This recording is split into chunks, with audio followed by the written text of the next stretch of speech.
The customer ordered a gravitational latte with oat milk, extra foam, and a shot of synthetic adrenaline.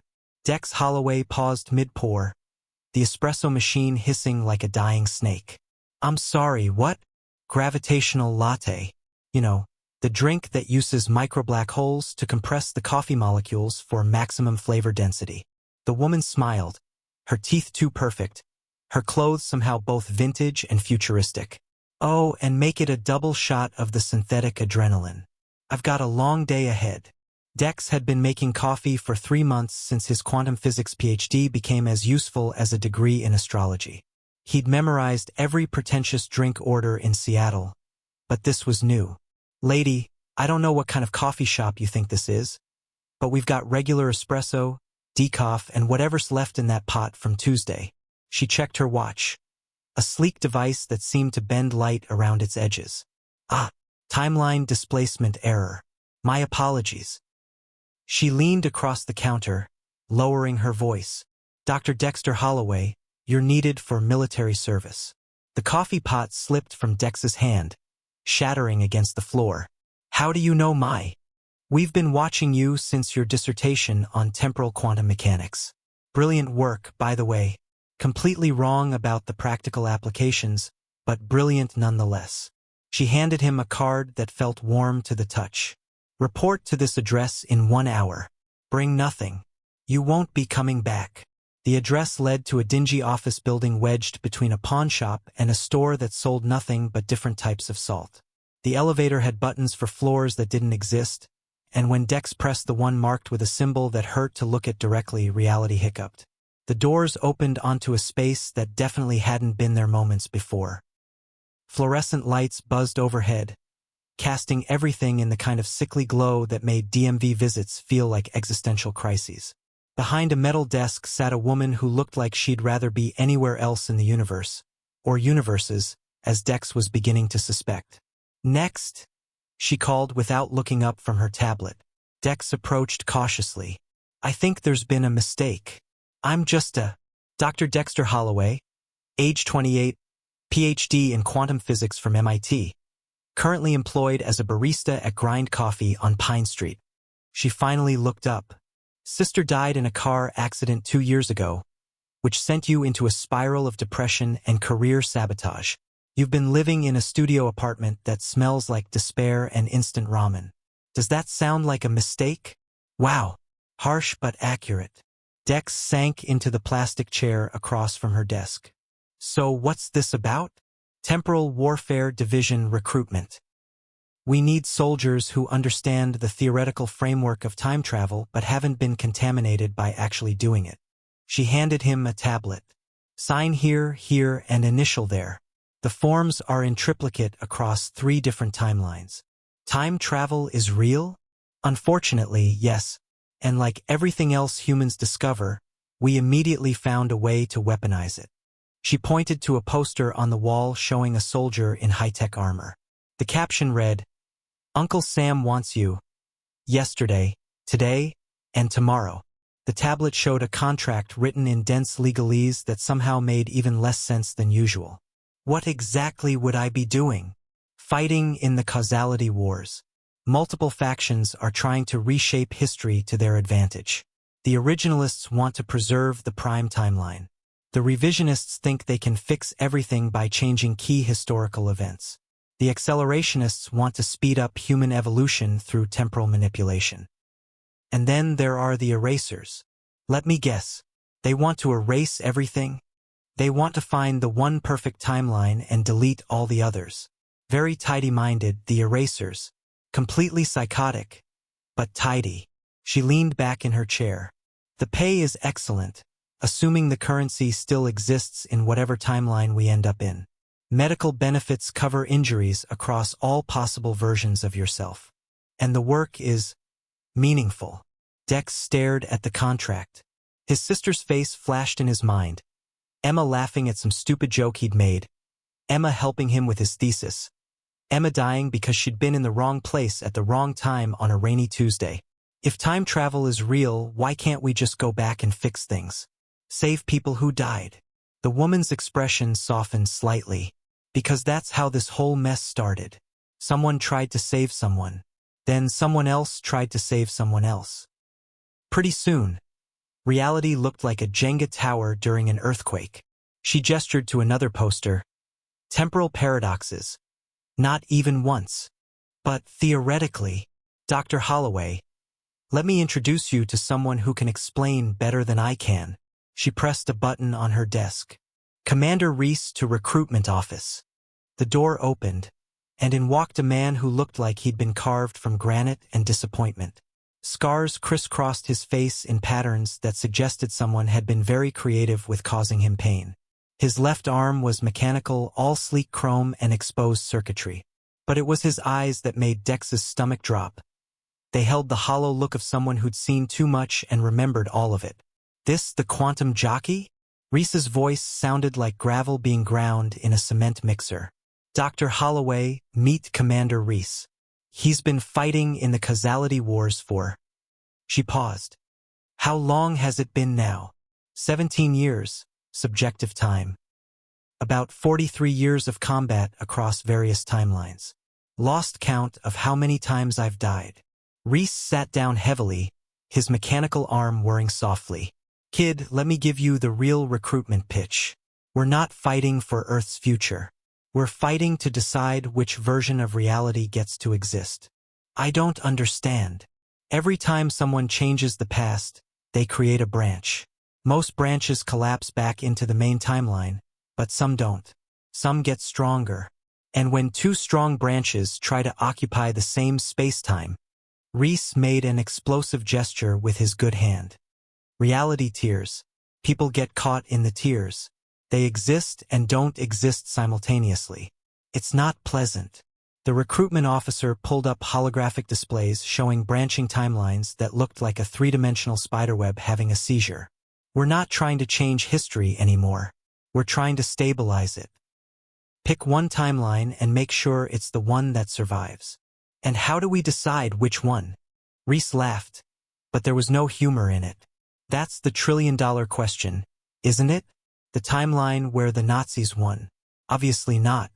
The timeline where climate change was prevented in the 1970s?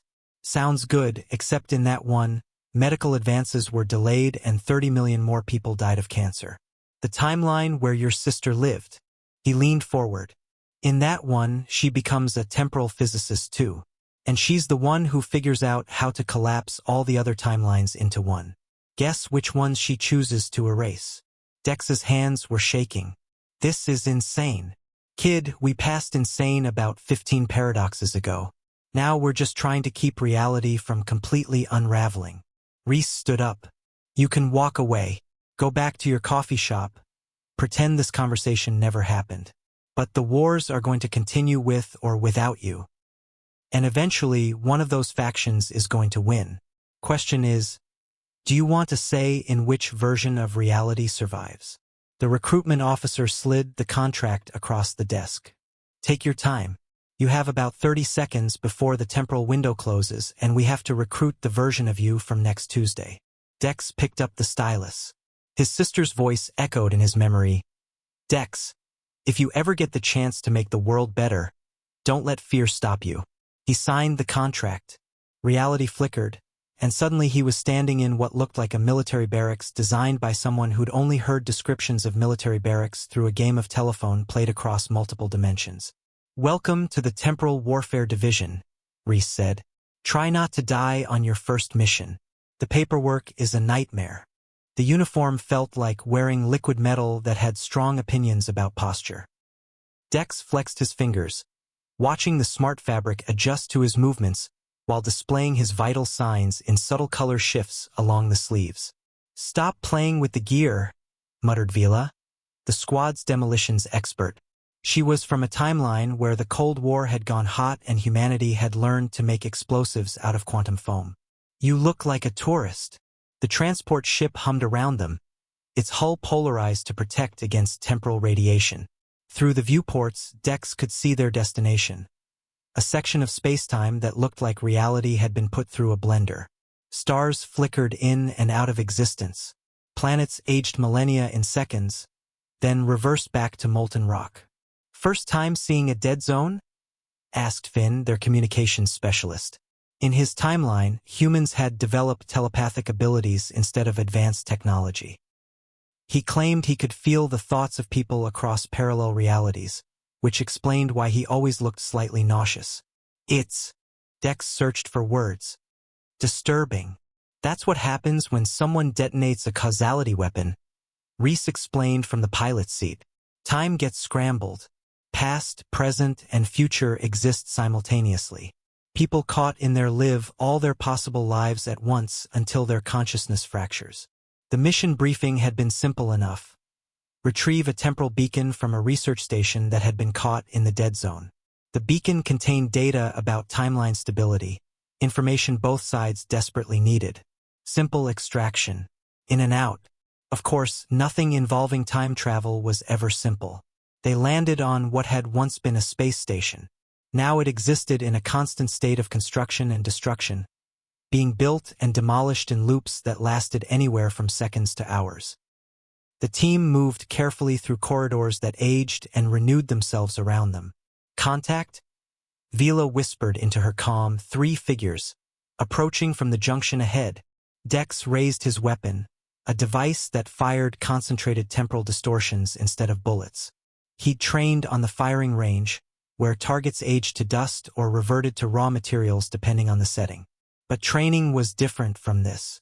The figures rounded the corner, and Dex's heart stopped. It was them. His own squad, but different. Vila had both arms in this version, and her face bore different scars. Finn looked older, sadder. And Reese. "Hello, Commander," the other Reese said. His mechanical arm was on the right side, not the left. "Fancy meeting ourselves here." "Revision squad," Reese replied calmly. "Should have known you'd be after the beacon too. Stand down, Originals. That data could help us find the nexus point where everything went wrong. We could fix this whole mess. By erasing billions of people who exist in our timeline but not in your corrected version." Vila spat. "Real heroic." The other Vila laughed bitterly. "In your timeline, the climate wars killed 3 billion people. In ours, we prevented that. Tell me again who the heroes are." Dex stared at his alternate self, a version who looked more confident, less haunted. "In your timeline," he asked, "did Emma live?" The other Dex nodded. "She did more than live. She thrived. Became the head of the Temporal Studies Department at CERN. She's the one who sent us here. She's alive. Very much so. And she wants to meet you." The alternate Dex held out his hand. "Come with us, Dex. We can show you a world where she never died. Where you never had to pour coffee for entitled hipsters. Where your research actually mattered." Reese's voice was sharp. "Dex, don't." But Dex was already remembering Emma's laugh, her smile, the way she believed in him even when he didn't believe in himself. In another timeline, she was alive. She was waiting for him. His finger tightened on the trigger of his temporal weapon. The standoff stretched for seconds that felt like hours. Around them, the station continued its construction-destruction cycle, reality hiccuping like a broken record. "You know what the real joke is?" Finn said suddenly, his telepathic senses picking up something the others couldn't. "I can feel their thoughts. They're not lying about Emma. She is alive in their timeline. She is thriving. And she did send them here." Relief flooded through Dex. Emma was alive somewhere. Somehow that made everything. "But I can also feel what they're not telling you," Finn continued. "In their timeline, Emma succeeded in creating the perfect causality weapon. One that could erase entire timeline branches without creating paradoxes. And she's been using it, systematically, deleting versions of reality she deems inferior." The other Dex's face fell. "Finn, you don't understand. She's become exactly what we're fighting against," Finn said. "She's trying to create the one perfect timeline by murdering all the others. And she wants you, Dex, because you're the only other person who might be able to stop her if you realized what she was doing. That's not..." "She wouldn't." But even as Dex said it, he remembered Emma's ruthless logic, her belief that the ends always justified the means. In graduate school, She'd been the one arguing that some lives were worth more than others, that difficult choices were what separated leaders from followers. "The Emma you remember died in that car accident," Reese said gently. "The Emma they're talking about, she's not the same person. Power changes people, especially power over reality itself." Dex felt something break inside his chest. The hope he'd been carrying, the fantasy of seeing his sister again, crumbled. He raised his weapon, aiming at his alternate self. "I'm sorry," he whispered. The temporal distortion hit the other Dex square in the chest. For a moment, both versions existed in the same space, one aging rapidly while the other grew younger. Then reality snapped back, and only one Dex remained. The firefight was brief and brutal. Temporal weapons tore through the station's already unstable structure. The other Vila managed to plant a quantum explosive before Finn's shot sent her tumbling backwards through time until she was unmade. The alternate Reese fought with the desperate fury of someone who'd seen his timeline's version of perfection and would kill to protect it. In the end, only the original squad remained, standing among the wreckage of their alternates. "Beacons intact," Vila reported, holding up a device that pulsed with soft blue light. "Data's all here." Dex stared at the spot where his alternate self had fallen. Do you think we made the right choice?" "Kid, there is no right choice in this war," Reese said. "There's just the choice we can live with, and the choice we have to die with." As they prepared to leave the dead zone, Dex caught sight of something that made his blood freeze. Written on the station's wall, in Emma's handwriting, was a message. "For my brother, who taught me that some sacrifices are worth making. See you soon." She knew. Somehow, across timelines and realities, Emma knew what he'd chosen. And she was coming for him. The transport ship lifted off, carrying them back toward their timeline, toward a war that had no winners and no end. But as Dex watched the dead zone recede, he realized something that almost made him smile. Emma had always been the better physicist, but he'd always been the better shot. The real war was just beginning.